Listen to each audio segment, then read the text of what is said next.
Chào mừng các bạn đến với nghe truyện xuyên không cùng mình. Trước khi bắt đầu, mình mong bạn có thể dành chút thời gian like, đăng ký kênh để ủng hộ mình. Nếu thấy video hay đừng quên để lại bình luận bên dưới nhé. Còn giờ thì bắt đầu thôi. Ta xuyên thành vai ác nữ phụ. Hôm đó, ta và nữ chính cùng lúc bị phản diện bắt giữ. Phản diện uy hiếp nam chính. Cả hai người này, một là vị hôn thê của ngươi, một là Bạch Nguyệt Quang trong lòng ngươi. Những người chỉ được chọn một người mang đi. Kẻ còn lại, ta sẽ tự tay đẩy xuống vực.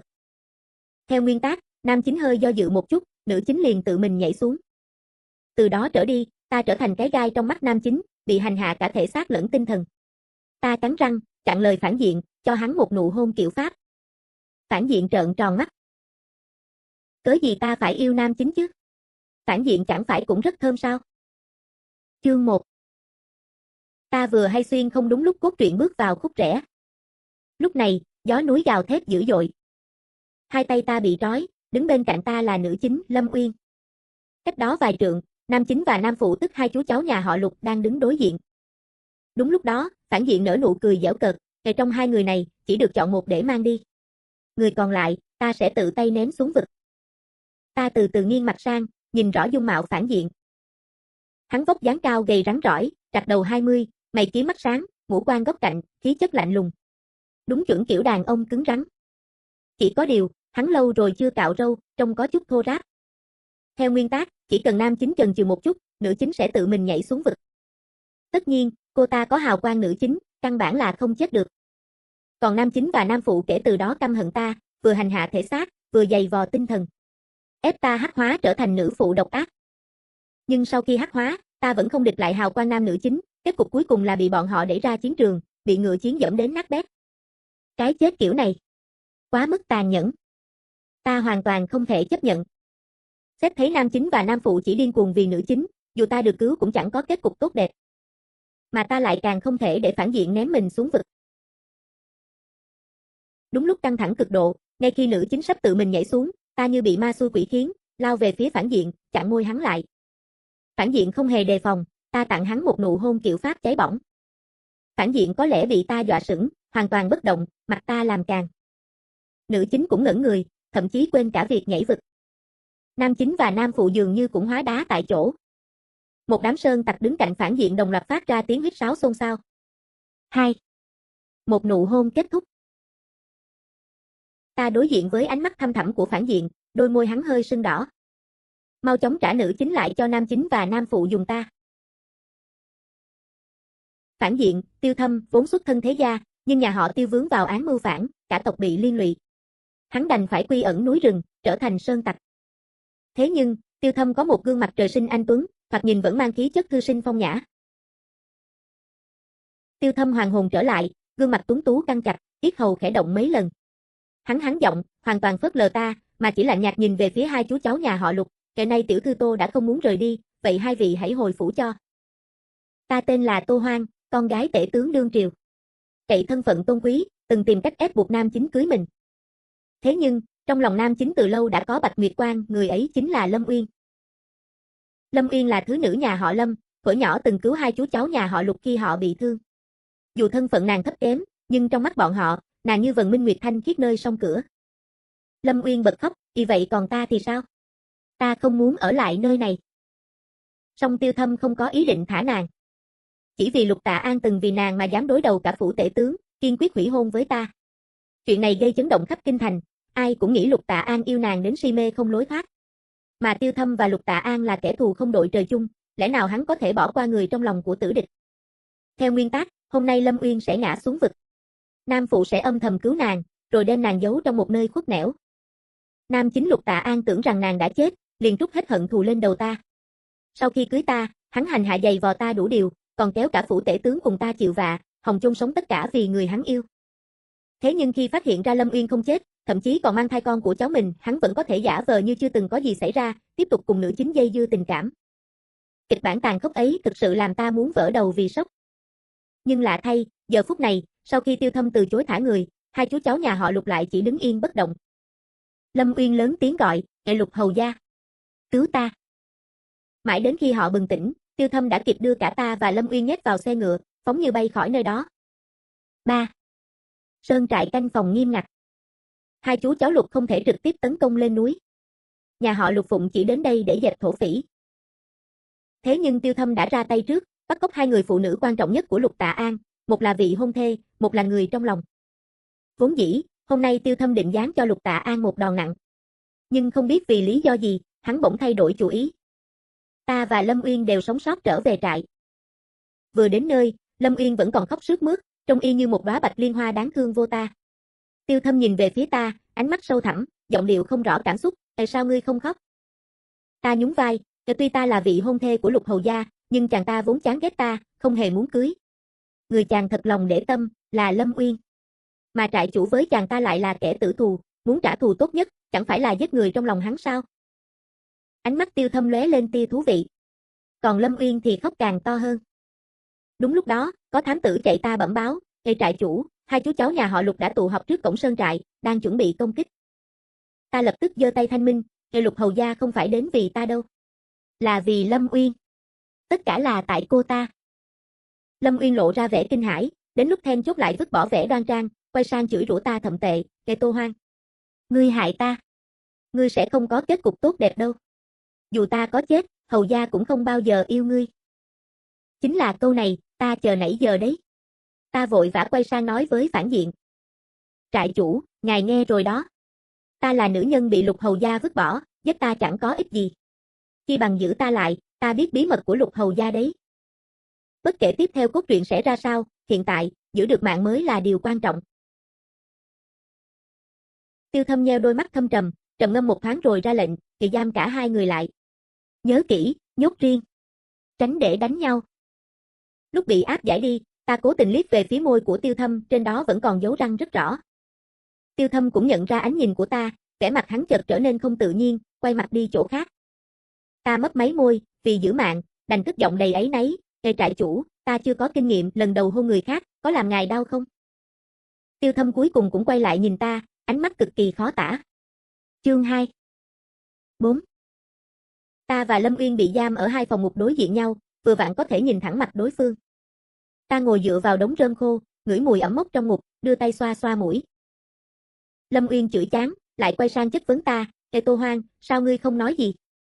Lần này cả ta và ngươi đều bị sơn tặc bắt, thanh danh chẳng còn. Ngươi hại ta, chính ngươi cũng chẳng khá hơn đâu. Cuối cùng ta cũng ngẩng đầu lên, nhìn nàng, Lâm tiểu thư, nàng bị bắt ta đây là bởi vì Lục hầu gia để tâm đến nàng, chứ chẳng liên quan gì đến ta. Người hại nàng, là Lục Tạ An. Nói đến đây, ta bỗng nổi hứng tò mò, phải rồi, Lâm tiểu thư, Lục Tạ An và Lục Phương Niên đều thích nàng. Hai chú cháu nhà họ Lục, nàng thích ai hơn? Ta chống cằm ngẫm nghĩ, Lục hầu gia trẻ tuổi tài cao, hơn 20 tuổi đầu. Nhưng Lục Phương Niên mới 19, còn là một tiểu lang tràn đầy sinh lực. Nếu là ta, chắc cũng khó chọn lắm. Nói thật lòng, nếu ta là nữ chính, ta đã đem cả hai về làm chồng rồi. Nhưng đáng tiếc, ta không phải nữ chính. Ta chỉ là nữ phụ độc ác của thế giới này. Nam chính và nam phụ, số phận định sẵn là sẽ yêu nữ chính. Ai xen vào mối tình khắc cốt ghi tâm đó, đều sẽ rơi vào kết cục bi thảm. Lúc này, Lâm Uyên rốt cuộc cũng im lặng, lắp bắp, ngươi đừng có nói năng hồ đồ. Ta đã đọc qua nguyên tác, biết rõ mọi tình cảm dây dưa giữa nam chính, nam phụ và nữ chính. Ta cười nhạt, ta nói thật đấy. Vài hôm trước, Lục Phương Niên còn hôn nàng ngay tại nhã hội. Vậy mà nàng quay lưng đã nhào vào lòng Lục Tạ An. Nàng xoay qua xoay lại giữa hai người như thế, dạy ta với xem nào. Mặt Lâm Uyên đỏ rồi lại trắng, trắng rồi lại đỏ. Bị ta nói trúng tim đen, nàng dứt khoát không thèm đôi co nữa. Ta thở dài, giận dỗi làm gì chứ? Ta chỉ muốn học vài chiêu thu phục nam nhân thôi mà. Ta đâu có giành Lục Tạ An với nàng. Lâm Uyên ngập ngừng một lúc mới lên tiếng, ngươi rốt cuộc có ý gì? Ngươi không định gả cho Lục hầu gia nữa sao? Ta trầm ngâm. Theo như kịch bản gốc, nam chính sẽ hủy hoại phủ tể tướng, khiến ta sống không bằng chết. Người duy nhất có thể đấu lại nam chính là tử địch của hắn, Tiêu Thâm. Ta động tâm, nói thật nhé, ta đã phải lòng trại chủ ngay từ lần đầu gặp mặt rồi. Đến hôm nay nhìn rõ chàng, ta mới thấy bản thân trước đây đúng là mù mắt. Về dáng vóc, dung mạo, khí độ trại chủ đều hơn hẳn Lục hầu. Nếu còn sống rời khỏi nơi này, điều đầu tiên ta làm là hủy hôn. Lâm Uyên nghệt mặt. Ánh mắt nhìn ta chẳng khác gì đang nhìn một kẻ điên. Nàng lắp bắp, ngươi thích một tên sơn tặc. còn muốn hủy hôn với Lục tiểu hầu gia. Ta gật đầu chắc nịch, Lục hầu là hòn đá cứng ngắc, còn trại chủ là viên ngọc thô quý giá. Lần này, ta chắc chắn không nhìn nhầm. Ta đã dứt tình, đổi hướng rồi. Ngay lúc đó, một tiếng ho khẽ vang lên. Ta ngẩng đầu nhìn theo tiếng động, thì thấy Tiêu Thâm không biết đã đứng ngoài cửa ngục từ bao giờ. Gương mặt tuấn tú của hắn hơi ửng đỏ, rõ ràng là đã tranh thủ cạo râu, thay một bộ y phục mới tinh. Thoạt nhìn, càng thêm phần anh tuấn xuất thần. Người tùy tùng bên cạnh khẽ nhắc, kỳ khụ. Trại chủ, vị hôn thê của Lục hầu gia hình như phải lòng ngài rồi đấy. 5. Đây là sơn trại, Tiêu Thâm là phản diện, chỉ cần sơ sẩy một chút là mất mạng như chơi. Sở dĩ ta dám liều như vậy, là bởi theo nguyên tắc, Tiêu Thâm không phải kẻ bản chất tàn độc, mà là bị triều đình dồn ép đến bước đường cùng mới đi vào con đường phản nghịch. Thị phi đúng sai, không thể chỉ vài lời là phán xét được. Ít nhất trong mắt ta, phản diện này còn có tam quan vững vàng hơn cả nam chính. Trước khi xuyên sách, ta là thanh niên ưu tú, ngoan hiền, chết bất đắc kỳ tử do thức đêm ôn thi công chức. Giờ xuyên thành thiên kim tướng phủ, ta vô cùng trân trọng thân phận này, càng quý mạng sống của mình hơn. Vì thế, ta tiếp tục tung chiêu ngọt ngào, "Ngài trại chủ, trong mắt ta, ngài cao ta 9 thước đó." Thuộc hạ bên cạnh cố nín cười, mặt đỏ bừng bừng. Tiêu Thâm không biết đang nghĩ gì, nhìn ta vài lần, rồi nhàn nhạt mở miệng, "Ngươi, theo ta ra ngoài." Ta mừng như bắt được vàng. Tốt quá rồi. Cuối cùng cũng được ra khỏi cái ngục ta nát bươm này. Trước khi đi, ta còn cố tình nói thêm một câu, "Ngài trại chủ, cô nương Lâm bị tổn thương tình cảm, chắc không đói đâu, khỏi cần mang cơm cho cô ấy." Vả lại, ta còn nghe nói, Lục Tạ An thích những cô gái mềm mại yếu đuối. Cô Lâm chính là một Lâm Đại Ngọc thứ hai. Lâm Nguyên, y. Tiêu Thâm liếc nhìn ta, Lâm Đại Ngọc là ai? Ta đáp tỉnh bơ, là một mỹ nhân dịu dàng, yếu ớt. Chương 3. Ta được Tiêu Thâm dẫn ra khỏi ngục, không ngờ hắn đột nhiên đưa tay bóp lấy cổ ta, ép ta dựa vào tường, khí thế lạnh lẽo áp người, rồi Lục Tạ An tạm thời lui quân, nhưng hắn bảo ta đưa ngươi về. Ngươi thì sao? Muốn quay lại không? Tay Tiêu Thâm không dùng nhiều lực, cổ ta vẫn cử động được. Phản diện gì mà giả trân, chẳng có chút hung ác nào. Rõ là hổ giấy mà thôi. Ta lắc đầu như trống bỏi, để ta không về đâu. Lục hầu gia chỉ sợ bị phụ thân ta trách ta nên mới làm ra vẻ cứu ta. Người hắn thật sự thích chỉ có Lâm Uyên. Vả lại ta nghi ngờ, hắn cố ý tỏ ra quan tâm ta, chỉ để dụ trại chủ ra tay với ta mà tha cho Lâm Uyên. Bởi vì Lục hầu gia rất xảo quyệt, hắn hiểu rõ, càng để lộ sự quan tâm với ai, trại chủ sẽ càng không buông tha cho người đó. Tiêu Thâm hơi nheo đôi mắt sâu như hồ, buông tay ra, ngươi nói cũng có vài phần đạo lý. Ta lập tức nhe răng cười, "Ngài trại chủ, ngài tắm rồi à? Thơm thật đấy. Dùng loại hương hoa nào vậy?" Ta còn cố tình tiến lại gần, hít hít mấy cái. Gương mặt điển trai của Tiêu Thâm bỗng căng cứng, hắn hơi nghiêng người, kéo giãn khoảng cách với ta. Thuộc hạ lại bắt đầu run người, nhịn cười, vai khẽ rung lên như sắp nội thương đến nơi. Tiêu Thâm trừng mắt quát, lùi ra." Thuộc hạ lập tức lui vài bước, sau đó viện vào thân cây mà tiếp tục nín cười. Xung quanh không có ai, Tiêu Thâm cúi xuống nhìn ta, hắn cao hơn ta nhiều, ánh mắt như đang thẩm vấn, "Ngài đừng tưởng miệng ngọt là giữ được mạng. Cho ta một lý do không giết ngươi." Ta ưỡn ngực, nói rành rọt, "Ngài Lục Tạ An phụ bạc ta, giờ ta chán ghét hắn rồi. Mà trại chủ lại là kẻ đối đầu với hắn, vậy tức là ta và ngài đang cùng hội cùng thuyền. Hơn nữa, ta đã bị bắt lên núi, danh tiết không còn, sau này khó mà gả được. Trại chủ, ngài phải chịu trách nhiệm chứ." Tiêu Thâm, y. Sao? Không biết cớ gì, phản diện bỗng dưng đối xử với ta rất khách khí. Ta được một bữa no nê tại sơn trại. Người trong trại ai nấy cũng tỏ ra kính trọng ta. Có người còn cười nói, "Kẻ Tô tiểu thư, thật nhờ có cô cả đấy. Trại chủ xưa nay vốn không gần nữ sắc, cũng chẳng màng chải chuốt. Ấy vậy mà hôm nay lại chịu khó ăn diện rồi." Ta cười hiểu ý, nam nhân ấy à, vốn cũng là vì người trong lòng mà làm đẹp thôi." Vừa hay Tiêu Thâm đi ngang qua, nghe rõ câu ấy. Gương mặt hắn vẫn căng cứng, bộ dáng lạnh lùng cao ngạo. Thế nhưng đôi vành tai đỏ hồng lại lập tức bán đứng hắn. Theo nguyên tắc, phản diện suýt chút nữa tạo phản xưng vương, kết cục lại bị nam chính giết chết một cách khó hiểu. Hắn chưa từng cưới vợ, càng không dính dáng gì đến chuyện trai gái phong lưu. Ta là người đọc sách nhiều nơi, liếc một cái liền biết ngay hắn là một thiếu niên trong sáng, thuần khiết. Mà ta kẻ muốn giữ mạng và chống lại hào quang của cặp đôi chính, thì hiển nhiên, hắn chính là quân cờ tốt nhất để ta kết minh. Không chút ngại ngần, ta bước đến gần Tiêu Thâm, kéo tay hắn lại, kiễng chân ghé sát tai hắn, khẽ cười, "Ngài trại chủ, mọi người đều nói ngài tuấn tú khôi ngô." Quả nhiên ánh mắt ta chưa từng nhìn nhầm. Tiêu Thâm liếc nhìn ta, giọng âm u, kể cả kinh thành đều biết, ngươi yêu Lục Tạ An đến điên cuồng, theo đuổi hắn suốt mấy năm. Ta, tên này. Sao giọng điệu chua lè vậy? Ghen à? Hôm nay là lần đầu tiên chúng ta gặp nhau mà đã ghen rồi. Thật sự là tiểu trai không chịu nổi một cú thả thính mà. Ta chớp mắt, nhẹ giọng, trước kia là ta mắt kém, nhìn nhầm người. Nhưng nay thì khác rồi, ta đã chuyển hướng, yêu người mới. Đôi môi miếm chặt của Tiêu Thâm dường như hơi cong lên một chút, rất nhẹ, gần như không thấy. Tựa như hắn rất muốn cười nhưng lại cố nén.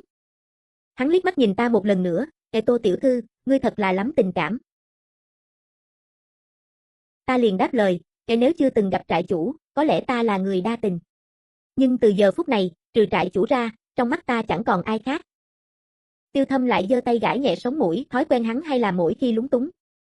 Rất nhiều ánh mắt quanh đó đang đổ dồn về phía chúng ta. Tiêu Thâm đột nhiên nắm lấy cổ tay ta, kéo mạnh một cái, lôi ta đi thẳng. Trong nguyên tắc, hắn từng là công tử phong lưu đất Ngũ Lăng, kiêu ngạo, bất kham, yêu tự do. 15 tuổi, gia tộc sa sút, hắn xuống núi làm sơn tặc, rồi trở thành trại chủ Thanh Phong trại. Bề ngoài thì sát phạt quyết đoán, thực chất lại mềm yếu bên trong. Dưới lớp vỏ thô ráp là một trái tim thiếu niên đơn thuần, tình cảm. Hắn kéo ta thẳng đến hậu viện, ép ta dựa vào thân cây hải đường. Ta bị ép phải ngẩng đầu nhìn hắn, vội vàng xua tay, không phải đâu. Có phải tiến triển hơi nhanh rồi không? Hay là mình từ từ tìm hiểu nhau đi? Ta là kiểu người chậm nhiệt mà. Tiêu Thâm, 7. Tiêu Thâm lại đưa tay bóp lấy cổ ta. Song lực đạo vô cùng nhẹ, chẳng thể gây tổn hại gì. Ngữ khí tuy ôn hòa, nhưng lời lẽ lại sắc như dao, ngươi chẳng lẽ là gian tế? Dụ dỗ ta cố ý. Mục đích của ngươi là gì? Nếu không nói rõ ràng. Ngón tay mang theo vết chai của nam nhân khẽ lướt qua da ta, ngứa như có điện chạy dọc sống lưng. Ta bỗng kiễng chân, khẽ hôn y một cái rồi lập tức rút lui, ta đã nói rất rõ ràng rồi, ta chẳng ưa gì Lục Tạ An cả. Hơn nữa, ta còn biết hắn đã từ lâu bất mãn với phụ thân ta, chỉ không bao lâu nữa sẽ ra tay đối phó. Trại chủ, ta và ngài mới thật là người cùng một chiến tuyến. Sát khí trong mắt Tiêu Thâm tiêu tan trong thoáng chốc. Ánh mắt y khẽ tránh đi, gò má cũng nhuộm một tầng đỏ nhạt, y nghiêng mặt, lúng túng nói, Tô tiểu thư xin tự trọng. Chương 4.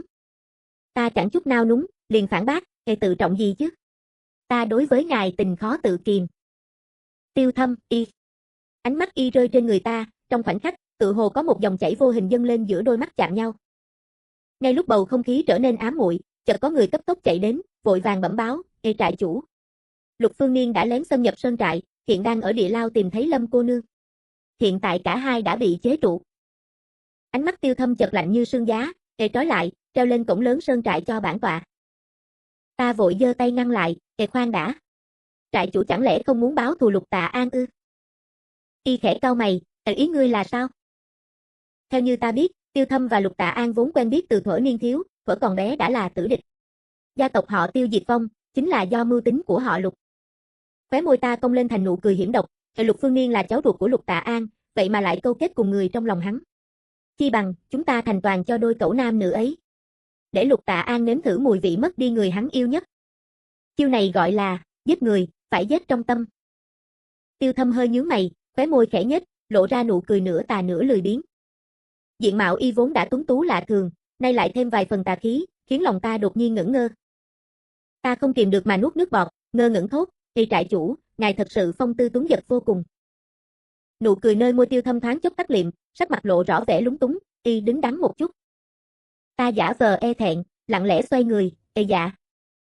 Tiêu Thâm cụp mắt, giọng nói sâu lắng, tuy bản tọa diện mạo không tệ, nhưng ngươi thân là nữ tử, phải học lấy lễ nghi, biết tiết chế bản thân. Dù sao hôm nay cũng chỉ mới là ngày đầu chúng ta gặp nhau. Quả thực không nên quá vội vã. Ta vội vàng gật đầu như giả tỏi, vậy ta sẽ tận lực kiềm chế. Tiêu Thâm lạnh lùng đáp, 8. Nam phụ Lục Phương Niên, quả nhiên hắn thật lòng với nữ chính Lâm Uyên. Ta và Tiêu Thâm lén đi nghe lén, liền thấy hai người kia đã ôm chặt lấy nhau từ lâu. Lâm Uyên ấm ức khóc rấm rứt, hu, ta cứ tưởng đời này không thể gặp lại chàng nữa, vẫn là chàng tốt với ta nhất. Lục Phương Niên đau lòng không thôi, Uyên, nàng yên tâm, cho dù phải chết, ta cũng sẽ ở bên nàng. Lâm Uyên lại nghẹn ngào, nhưng ta đã liên lụy đến chàng, khiến chàng cũng bị bắt vào đây. Tiểu thúc của chàng liệu có đến cứu chúng ta không? Lục Phương Niên thoáng mất vui, Uyên, trong lòng nàng, ta và Tiểu Thúc rốt cuộc ai quan trọng hơn? Lâm Uyên ngước nhìn hắn đầy thâm tình, mắt long lanh, muốn nói lại thôi, như thể ngàn lời chưa nói hết. Mà ta thì không hiểu nổi. Nữ chính bị chính khó chọn à? Sao không dứt khoát nói rõ ai mới là người nàng yêu nhất? Hay là trong lòng nàng, cả nam chính lẫn nam phụ đều quan trọng như nhau? Theo nguyên tắc, nữ chính lẽ ra sẽ rơi xuống vực, sau đó nam phụ tìm được nàng, rồi hai người lén lút làm vợ chồng tạm thời, thậm chí nàng còn mang thai con hắn. Hiện tại tuy cốt truyện đã thay đổi, nhưng có một số chi tiết vẫn phải xảy ra. Vì vậy, ta đích thân châm lửa đốt một lò mê tình hương, để nữ chính và nam phụ trong cái cảnh tù túng này, vẫn có thể tiếp tục đúng tuyến nội dung. Xong việc, ta bịt mũi lui ra khỏi nhà lao. Tiêu Thâm nhìn ta, ánh mắt càng lúc càng quái dị. Trong đôi mắt đen nhánh kia, như thể ẩn chứa cả một đại dương sâu thẳm. Tô tiểu thư, cô thật xấu xa. Tiêu Thâm đánh giá. Nhưng gương mặt hắn không có chút phẫn nộ nào, ngược lại còn hơi cong môi, như đang vui vẻ. Theo nguyên tắc, cả nam chính lẫn nam phụ đều muốn ta chết. Còn nữ chính Lâm Uyên, một ấm trà bích loa xuân ủ lâu năm, đúng chuẩn cây trà xanh.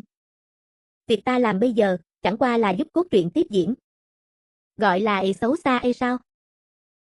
Nếu không y xấu, lẽ nào chờ bị tra tấn thể xác, hành hạ tinh thần, ru di cả phủ? Xin lỗi, ta không phải dạng ê gió mát trăng thanh, người thanh đạm như cúc. Chương 5. Tiêu Thâm khẽ hắn giọng, lại chẳng dám nhìn ta. Khụ. Tô tiểu thư, ta từng nói rồi, mong cô hãy biết giữ ý tứ. Ta, y. Nè huynh ơi. Huynh là đại phản diện đó. Mà cũng ngây thơ đến vậy sao? Sau khi rời khỏi địa lao, Tiêu Thâm cứ phớt lờ ta. Nhưng lại không cho ta rời xa hắn nửa bước. Hắn vừa uống trà, vừa đọc sách.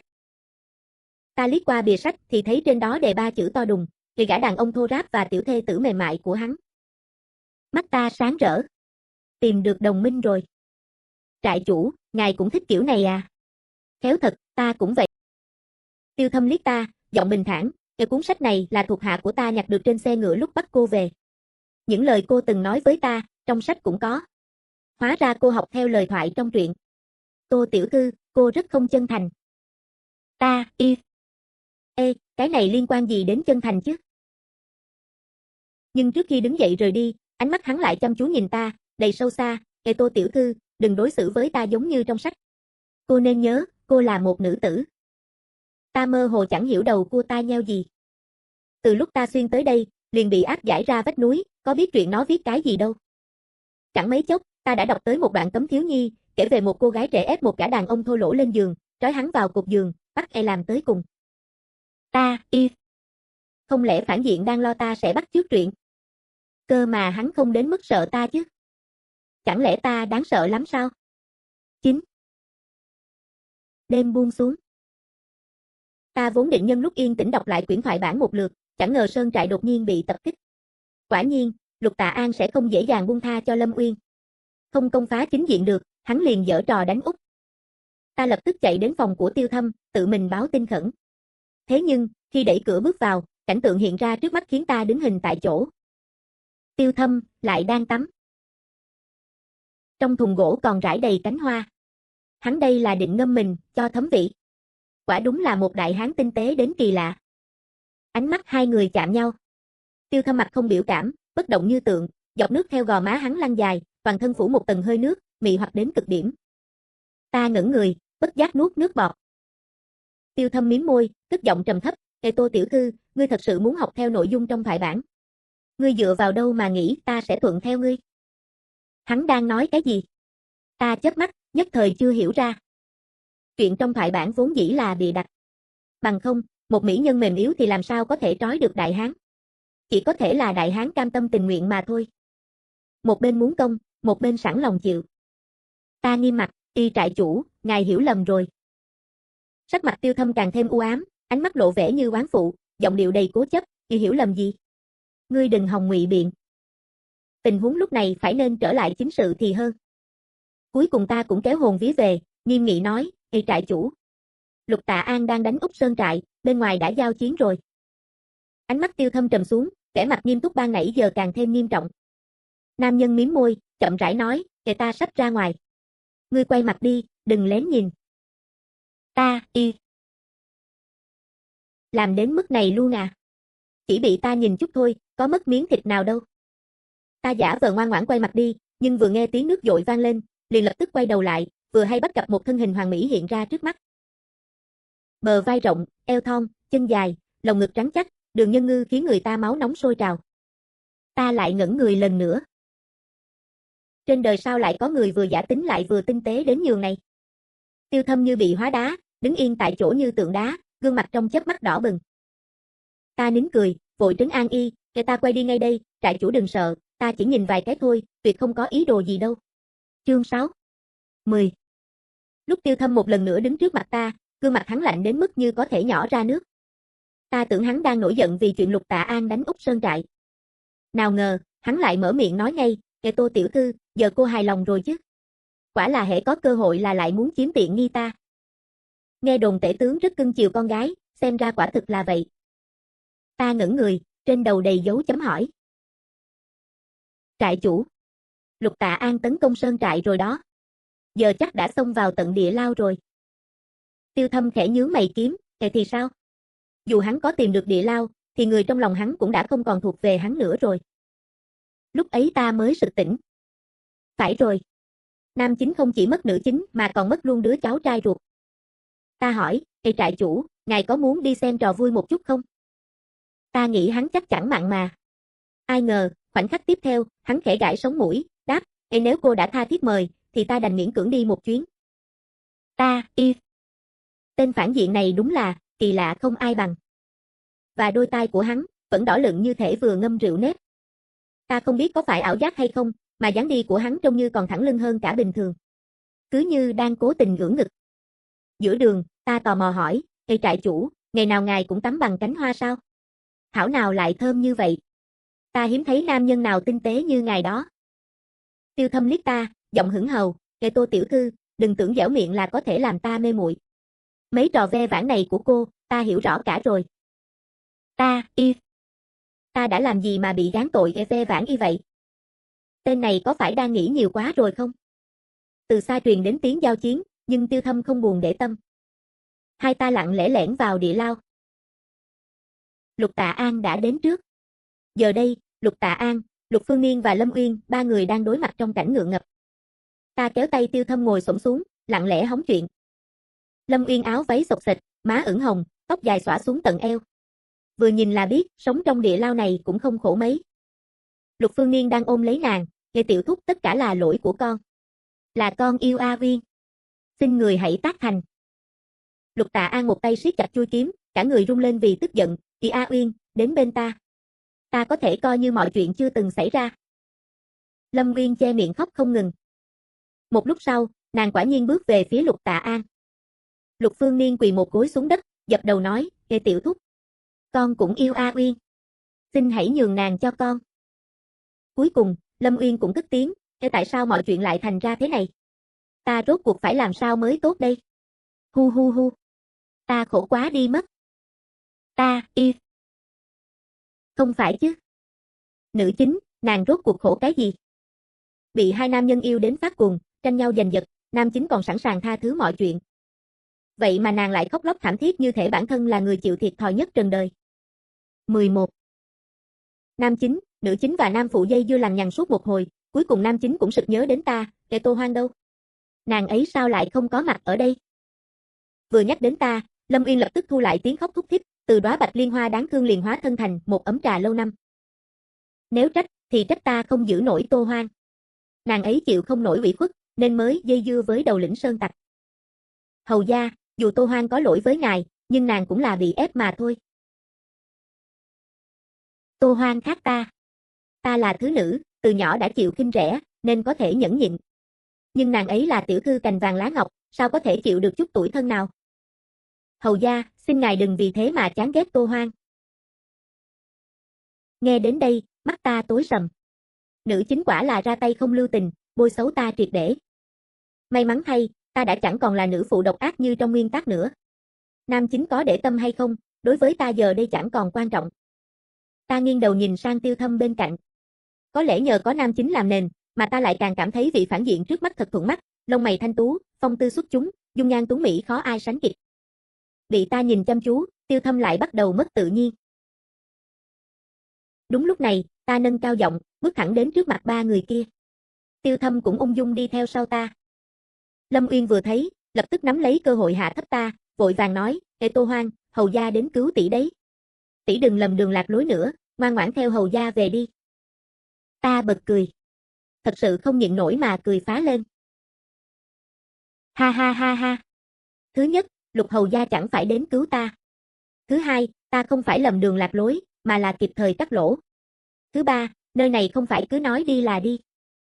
Lâm Trà Xanh bị ta chặn họng không nói nên lời, chỉ biết rút vào lòng nam chính mà tiếp tục đóng vai đáng thương. Lúc này, ánh mắt Lục Tạ An trầm xuống, trong đó còn mang theo vài phần oán giận. Ê Tô Hoang, nàng có biết giữa ta và nàng vẫn còn hôn ước? Nàng sao có thể dây dưa cùng nghịch thần tặc tử? Hắn lớn tiếng trách mắng ta. Tốt lắm. Ta cũng giận rồi đây. Ta trừng mắt phản bác, Ê Lục Tạ An, ngươi cho rõ ràng. Người cắm sừng ngươi không phải ta, mà là người trong lòng của ngươi đấy. Chẳng bao lâu nữa thôi, e rằng người ngươi yêu còn sắp mang thai với cháu ruột của ngươi kia kìa. Còn ta? Tuy ta vừa gặp đã mến trại chủ, nhưng người ta còn chưa đồng ý lời ta theo đuổi nữa kìa. Bị điểm tên, Tiêu Thâm khẽ hắn giọng, nghiêm chỉnh nói, Ê Lục hầu gia, giữa bản tọa và Tô tiểu thư, tạm thời vẫn còn trong sạch, mong chư vị chớ nên vu oan. Ta lập tức bắt được điểm then chốt. Tạm thời vẫn còn trong sạch. Nói vậy là sau này có khả năng sẽ không còn trong sạch nữa. Phản diện gì mà vừa ngây ngô, vừa âm thầm dụ người như thế chứ? Chương 7 12 Ta và Tiêu Thâm đứng sóng vai, cùng nhau đối diện mọi chuyện. Dù Tiêu Thâm đã đứng ra biện hộ cho ta, nhưng nữ chính vẫn khăng khăng rằng ta và hắn đã y câu kết làm vậy. Tô Hoang, ngươi khổ sở lắm mới trở thành vị hôn thê của Lục hầu, vậy mà giờ lại phản bội hắn. Loại nữ nhân như ngươi sao lại như thế chứ? Ta thật sự sững sờ. Phải lạnh lùng cỡ nào mới nói ra được những lời bạc tình đến thế? Ta giơ tay ngăn nàng ta tiếp tục lảm nhảm, lập tức phản pháo, ngươi khoan đã. Phản bội Lục hầu chẳng phải là ngươi sao? Hay là chỉ cần họ Lục là có thể lên giường với ngươi? Sắc mặt Lâm Uyên lập tức trắng bệch, đảo mắt một cái rồi ngất lịm. Lục Phương Niên nhanh tay ôm lấy nàng, bế ngang lên. Lúc này, biểu cảm của nam chính Lục Tạ An trở nên vô cùng vi diệu. Ta có cảm giác trên đầu hắn có nguyên một đám mây xanh, xanh rực rỡ luôn. Lục Tạ An trừng mắt nhìn ta, Ê Tô Hoang, ngươi làm đủ chưa? Ta nhún vai, Ê Lục hầu gia, bây giờ vấn đề không phải là ta có làm quá không, mà là ngài không thể mang ta đi nổi. Lục Tạ An, if. Ngay lúc ấy, Tiêu Thâm lên tiếng, có vẻ tâm trạng hắn khá tốt, Ê ta không bao giờ thừa nước đục thả câu, cũng chẳng ỷ thế hiếp người. Ba người các ngươi có thể rời đi. Ta sững sờ. Ba người. Hắn định giữ ta lại. Lục Tạ An cũng sững người, trầm giọng, Kẻ Tiêu Thâm, Tô Hoang, ta cũng muốn mang đi. Tiêu Thâm đáp gọn lõn, người trong lòng của ngươi giờ đã về với cháu ngươi rồi, giữ nàng ấy lại chẳng có ý nghĩa gì. Giờ ta đành giữ lại vị hôn thê của ngươi vậy. Lục Tạ An, ngươi muốn gì mới chịu thả người? Tiêu Thâm, ta vẫn chưa nghĩ ra. Lục Tạ An, if. Ta chớp mắt. Tên phản diện này chẳng phải đang giả heo ăn hổ đó sao? Lục Tạ An cuối cùng đành đưa nữ chính và nam phụ rời đi. Trước khi ra khỏi sơn trại, hắn quay đầu nhìn ta, ánh mắt phức tạp, Ê Tô Hoang, ta sẽ quay lại cứu nàng. Ta mỉm cười, Lục hầu gia không cần phải làm khó mình. Trước hết ngài nên giải quyết chuyện nhà mình cho ổn đã. Có lẽ vì trời sắp tối, ánh mắt hắn thoáng vẻ bi thương kỳ lạ. Ta đứng nhìn theo bóng dáng nam chính, nữ chính, nam phụ dần khuất. Trong lòng thầm nghĩ, lần này hắn cứu được nữ chính rồi, không chừng lại quay ra giận cá chém thớt, diệt luôn cả phủ ta mất. Tiêu Thâm bất ngờ mở lời, giọng đầy châm chọc, xem chưa đủ à? Luyến tiếc à? Ngươi cố tình tác hợp tiểu thư Lâm với Lục Phương Niên, chẳng lẽ là để lôi kéo Lục Tạ An? Ngươi vẫn còn chưa quên hắn. Ta thật sự bất ngờ với cái kiểu suy luận não xoắn ốc của phản diện. Ta nở nụ cười ngốc nghếch, sao có thể chứ? Lục hầu sao có thể so với trại chủ? 1/10 của ngài hắn còn không bằng đâu. 13. Dưới ánh đêm mờ ảo, dung nhan Tiêu Thâm ẩn mình trong lớp sáng tối đan xen, ngũ quan cương nghị càng thêm rõ nét. Y tự hồ đang trầm tư, nhẹ giọng nói, ngươi thay lòng đổi dạ quá nhanh, xem ra là hạng nữ tử đa tình. Ta sao biết được, tương lai ngươi sẽ không lại phải lòng kẻ khác. Ta, phản diện này đã bắt đầu tính đến chuyện tương lai của hai chúng ta rồi sao? Có phải suy nghĩ quá xa rồi chăng? Ta ngây ngô cười đáp, người sống ở đời, nên biết hưởng thụ hiện tại. Tiêu Thâm khẽ nhíu mày, ánh mắt trầm xuống, giọng nói cũng lạnh hơn mấy phần, Quả nhiên, ngươi không hề thành tâm. Nói đoạn, y phất tay bỏ đi, ngay cả bóng lưng cũng lạnh lẽo, kiên quyết lạ thường. Ta đứng ngẩn người tại chỗ. Phản diện này lại nổi giận dỗi rồi. Chẳng phải chúng ta đều là người trong giang hồ, sao còn đòi hỏi thành tâm gì chứ? Ngày hôm sau, Lục Tạ An quả nhiên phái người tới sơn trại thương nghị, ý tứ đại khái là, hắn muốn đưa ta rời khỏi nơi này, cho Tiêu Thâm toàn quyền mở lời ra điều kiện. Trong lúc Tiêu Thâm còn đang trầm ngâm, ta chủ động hiến kế, tại sao không đòi bạc đi? Dựa theo thân phận của ta, ít nhất cũng phải đáng giá 1 triệu lượng bạc trắng. Lục hầu gia vốn sĩ diện, ta lại là vị hôn thê của hắn, nếu hắn không chuộc ta về, thì khó lòng ăn nói với phụ thân ta. Có đủ bạc trong tay, sau này Tiêu Thâm tạo phản cũng càng thêm thuận lợi. Tiêu Thâm nhìn ta, ánh mắt hệt như đang nhìn một kẻ ngốc, ngươi muốn tự bán mình. Ta lắc đầu, vẻ mặt chân thành, "Ngài trại chủ, ta làm vậy chẳng phải là vì ngài sao? Chẳng lẽ ngài không cần bạc?" Tiểu tâm tư của phản diện, đừng tưởng ta không biết. Thật biết giả vờ. Tiêu Thâm hít sâu một hơi, lồng ngực khẽ phập phồng, được. Thế nhưng, kế hay còn ở phía sau. Chương 8. Ta tiếp tục hiến kế, từ lúc Lục hầu gia vận chuyển bạc đến, trại chủ có thể cho người giả làm sơn tặc cướp giữa đường.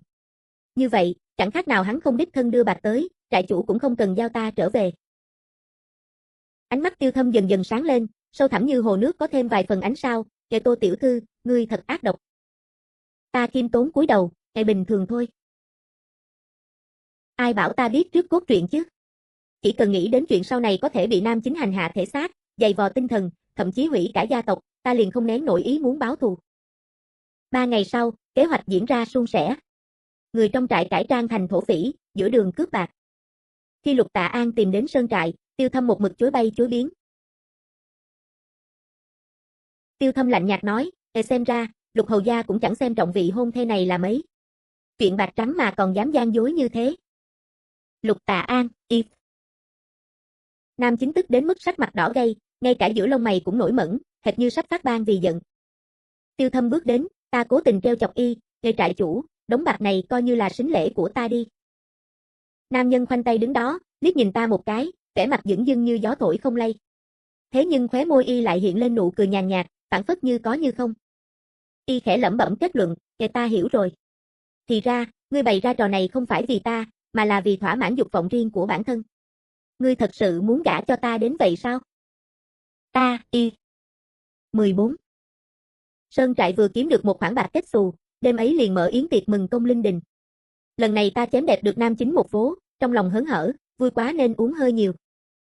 Còn Tiêu Thâm thì một giọt rượu cũng không đụng, mặt mày lạnh nhạt, ngồi chễm chệ ở vị trí đầu bàn, trông như một kẻ cô độc không ai thương.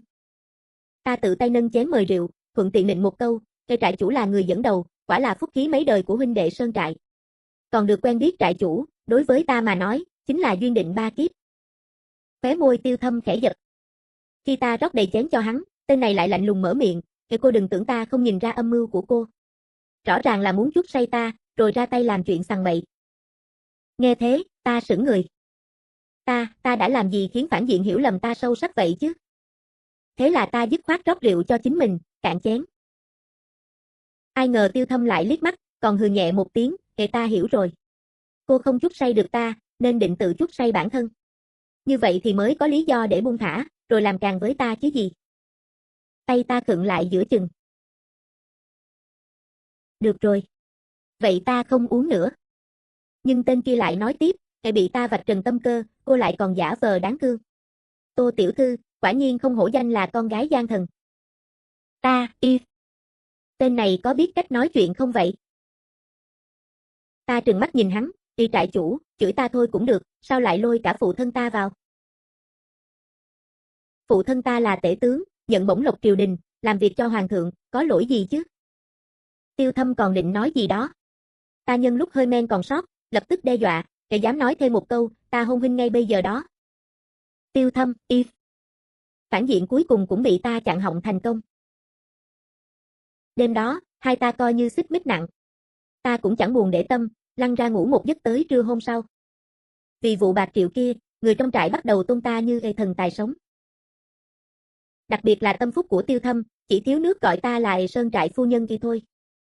Ta trò chuyện khá hợp với người này. Ta hỏi, ngươi tên gì? Gã cười đáp, Tô tiểu thư, tiểu nhân tên là Thanh Sơn.